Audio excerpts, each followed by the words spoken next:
सभी को जय मसीह की। मैं परमेश्वर का धन्यवाद करता हूँ। आइए थोड़ी देर परमेश्वर के वचन पर मनन करते हैं, प्रार्थना करते हैं। महान जीवते प्रभु, तेरा शुक्र करते हैं मेरे परमेश्वर, अभी तक संभाला हमारे आत्मा प्राण शरीरों को तेरे पाक पवित्र लहू से धोकर शुद्ध कर। तेरा वचन हमें समझ में आए, हमारी ज्ञान बुद्धि समझ आप खोल दें। प्रभु यीशु मसीह के सामर्थ्य और पवित्र नाम से मांगते, सुनो और ग्रहण करो, आमीन। हम एक बात पर गौर करेंगे कि प्रभु हमारे पास आता है। प्रभु परमेश्वर पिता परमेश्वर मनुष्य जाति के साथ संगति करने के मन के साथ हम पवित्र शास्त्र में शुरुआत से ही देखते हैं, जैसे कि उत्पत्ति 1:26 में लिखा, आओ हम मनुष्य को अपने स्वरूप और अपनी समानता में बनाएं।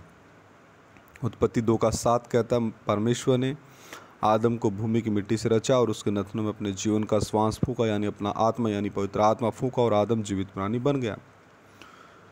तो परमेश्वर ने अपना स्वरूप और समानता मनुष्य जाति को या पहले आदम को दिया ताकि आदम परमेश्वर के साथ संगति कर सके और वो संगति अनंत काल तक चले। लेकिन बीच में अनाज्ञाकारिता के पाप के आने के कारण वो आत्मिक संगति परमेश्वर के साथ की टूट गई और परमेश्वर ने आदम और हव्वा को अदन की वाटिका से निकाल दिया।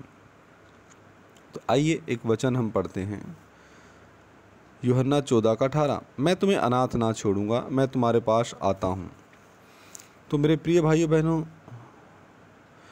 जब से प्रभु यीशु मसीह सुसमाचार प्रचार शुरू किया और अपनी आने वाले समय में उनके साथ क्या क्या घटने वाला, वो सारी बातें बीच बीच में समयानुसार अपने चेलों को परमेश्वर बताते रहते थे। तो प्रभु ने कहा कि मैं तुम्हें अनाथ ना छोड़ूंगा, मैं तुम्हारे पास आता हूँ।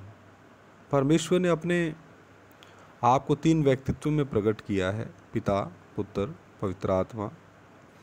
पिता के रूप में योजना बनाई, पुत्र के रूप में कीमत दी पाप और श्राप की मनुष्य जाति के, और अभी पवित्र आत्मा के रूप में कलीसिया को तैयार कर रहा है।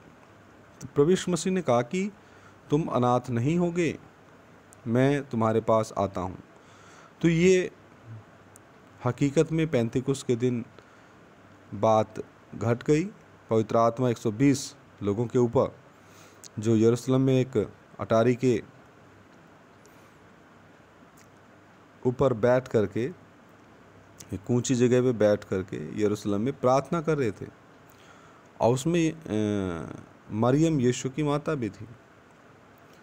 तो पेंतिकुस्त के दिन परमेश्वर का तीसरा व्यक्तित्व 120 जनों के ऊपर उतरा और वो उनके हृदयों में वास किया। और आज भी तमाम उन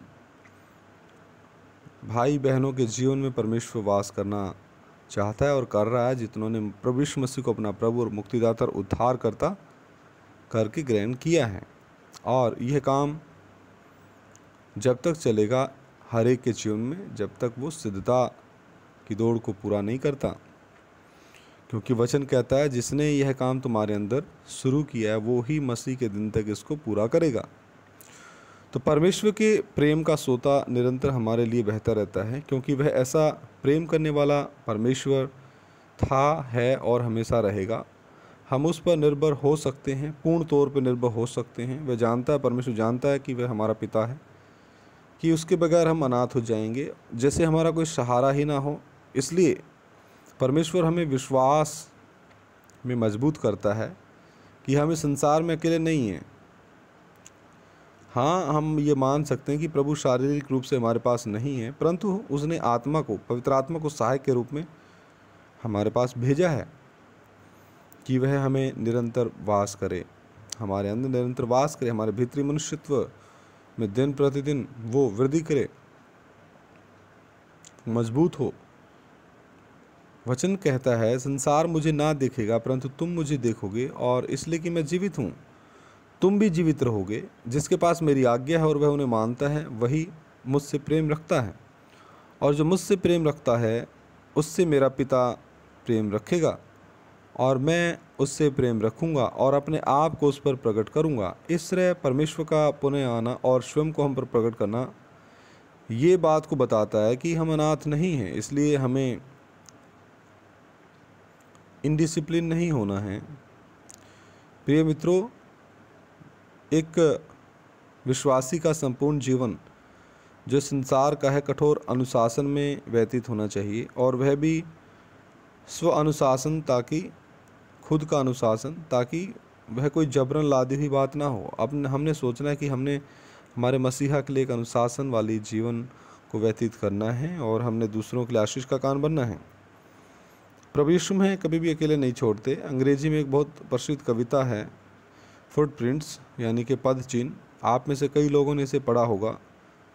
इनके आखिरी पदों में मिलता है, जब मैं जीवन की कठिन व दुख भरी राहों में चल रहा था, तब तूने मुझे छोड़ दिया अपने पाँव के साथ। हे प्रभु, मुझे तेरे पद चिन्ह दिखलाई नहीं देते। उस कठिनाई और अंधकार भरी राह में केवल एक व्यक्ति के पद चिन्ह थे। तब परमेश्वर उत्तर देते हैं, मेरे बच्चे, उस कठिनाई और अंधकार भरी राह में मैं तुझे अपने हाथों पर उठाकर लिए चला। ये जो पद चिन्ह तो मेरे हैं, तुमने तो केवल दृश्य देखा है, और पूर्णता उसे पार करने के परिश्रम से मुक्त हो। ऐसा है परमेश्वर का प्रेम जो निरंतर हमारे साथ है। वह हमें अकेला और अनाथ नहीं छोड़ता, वह हमारे पास आता है।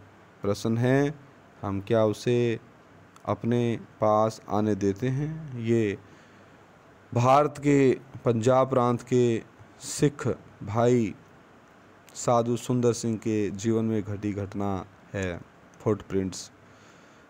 आइए प्रार्थना करें। हे परमेश्वर, हमें यह वरदान दे कि हम जानें कि तू अनंतकालीन परमेश्वर है, अनुग्रहकारी है, दयालु है, विलंब से क्रोध करने वाला है और हमारी आत्माओं का रचिता है, हमारी आत्माओं का पिता है। और जब से हमने प्रभु यीशु मसीह को अपना प्रभु और मुक्तिदाता ग्रहण करके किया है, तब से आप हमारे अंदर वास करते हो और आप हमारे पिता हो, और हम अनाथ नहीं हैं, संपन्न हैं, समर्थ हैं। हे पिता, सारी महिमा और जय जयकार तुझे मिले। ये प्रार्थना हमारे उद्धार के कर्ता प्रभु यीशु मसीह के सामर्थ्य और पवित्र नाम से हम मांग लेते हैं। सुनो और ग्रहण करो, आमीन। सभी को जय मसीह की। परमेश्वर के वचन प्रार्थना संगति में हम बढ़ते जाएं, प्रभु हमारे अंदर बढ़े, हम घटें। सभी को जय मसीह की। मारानाथा।